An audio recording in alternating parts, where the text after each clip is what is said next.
Assalamualaikum warahmatullahi wabarakatuh. Perkenalkan, nama saya Teni Herlina SPDGR, asal dari SD Negeri 190 Palembang. Kali ini saya ikut serta dalam kegiatan Jambore GTK Hebat tahun 2024 kategori GTK Inovatif. Untuk saat ini, saya akan berbagi praktik baik tentang proyek penguatan profil pelajar Pancasila atau P5 tentang pembuatan pupuk organik cair atau POC yang berasal dari sampah organik, yaitu kulit pisang. Ini hasilnya. Selamat menyaksikan. SD Negeri 190 Palembang terletak di Kota Palembang, Provinsi Sumatera Selatan.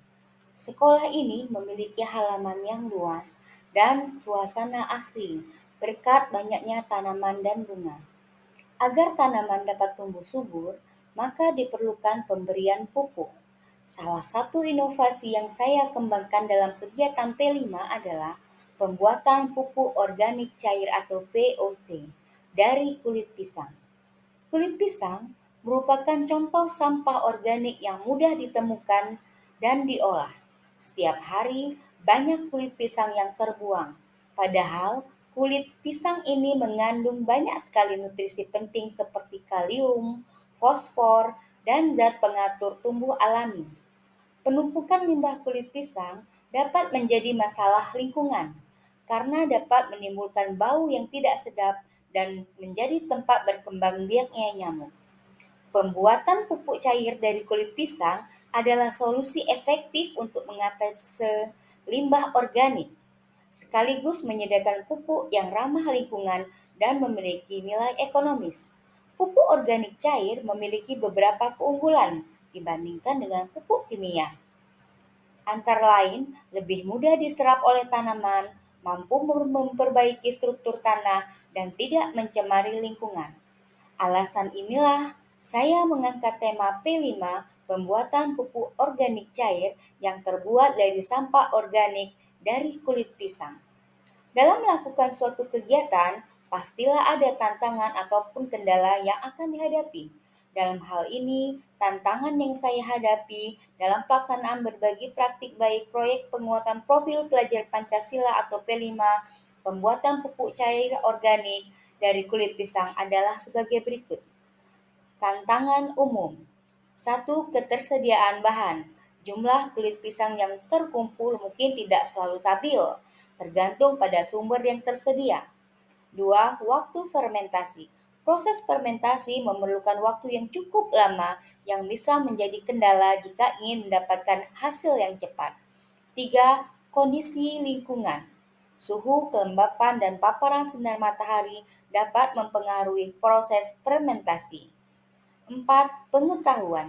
Tidak semua orang memiliki pengetahuan yang cukup mengenai pembuatan pupuk organik cair, sehingga diperlukan pembelajaran dan pendampingan. 5. Peralatan.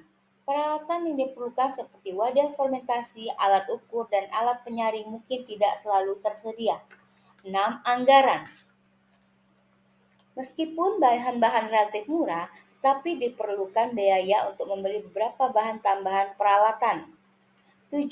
Tantangan dalam penelitian. 8. Variabel penelitian. Menentukan dan mengontrol variabel yang akan diteliti, misalnya jenis pisang, konsentrasi, dan fermentasi jenis tanaman dapat menjadi tantangan tersendiri. Penilaian pengukuran. Pengukuran efektivitas pupuk organik cair secara akurat memerlukan metode pengukuran yang tepat dan yang sesuai. 10. Replikasi. Penelitian perlu dilakukan berulang kali atau replikasi dengan kondisi yang sama untuk mendapatkan hasil yang lebih valid. 11. Analisis data. Menganalisis data yang diperlukan dari penelitian membutuhkan pengetahuan statistik yang memadai. Tantangan sosialisasi. Yang pertama, masyarakat. Meningkatkan kesadaran masyarakat tentang manfaat pupuk organik cair, mengubah pandangan bahwa pupuk kimia lebih efektif menjadi sebuah tantangan. 2. Penerimaan. Tidak semua orang akan langsung menerima dalam menggunakan pupuk organik cair, karena berbagai alasan seperti kebiasaan, keterbatasan waktu, dan kurangnya informasi. Dan terakhir, solusi potensial. Bekerja sama dengan pihak sekolah, komunitas, atau lembaga terkait untuk mengatasi keterbatasan sumber daya. 2. Pendidikan. Melakukan sosialisasi dan pelatihan kepada masyarakat tentang pembuatan dan penggunaan pupuk organik cair. 3. Pemanfaatan teknologi. Menggunakan media sosial atau membuat video tutorial untuk mempermudah penyebaran informasi. 4. Penelitian lanjut. Melanjutkan penelitian untuk memperbaiki metode pembuatan dan meningkatkan kualitas pupuk organik cair. 1. Tahap pengenalan. Peserta didik menonton video pengenalan konsep rekayasa teknologi serta pengenalan berbagai macam jenis buku serta observasi lingkungan di sekitar. Mengenali jenis-jenis sampah organik, pengaruh sampah organik terhadap lingkungan jika tidak dikelola dengan baik, kulit pisang sebagai sumber pupuk, kandungan nutrisi yang terdapat di kulit pisang yang bermanfaat bagi tanaman, proses pembuatan pupuk cair dari kulit pisang, manfaat pupuk cair dari kulit pisang, dan meningkatkan pertumbuhan tanaman, memperbaiki kualitas tanah sebagai pestisida alami. Kedua, tahap kontekstualisasi. Pada tahap ini, peserta didik berdiskusi untuk mengidentifikasi alat dan bahan yang dibutuhkan untuk membuat pupuk organik cair dari kulit pisang. Tahap selanjutnya yaitu tahap aksi. Pada tahap ini, peserta didik melakukan uji coba pembuatan pupuk organik cair atau POC dengan membawa bahan-bahannya itu kulit pisang yang sudah dipotong-potong, botol air mineral bekas, dan air sebanyak 1 liter. Kemudian semua bahan dicampurkan ke dalam botol plastik dan diberi air sebanyak 3/4 botol. Setiap 2 hari sekali, botol harus dibuka untuk menghilangkan gas yang terdapat di dalam botol. Setelah 7 hari, pupuk organik cair atau POC disaring dan airnya dimasukkan ke dalam botol berukuran 10 ml. Pupuk organik cair atau POC siap digunakan dengan takaran tiap 10 ml pupuk cair dicampurkan dengan 1 liter air. Tahap refleksi. Pada tahap ini, peserta didik melakukan sesi saling berbagi dan refleksi kegiatan, mendapatkan umpan balik terkait dengan pupuk organik cair yang mereka buat.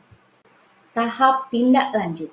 Pada tahap ini, peserta didik mengemas pupuk organik cair atau POC, membuat laporan dan mengadakan pameran.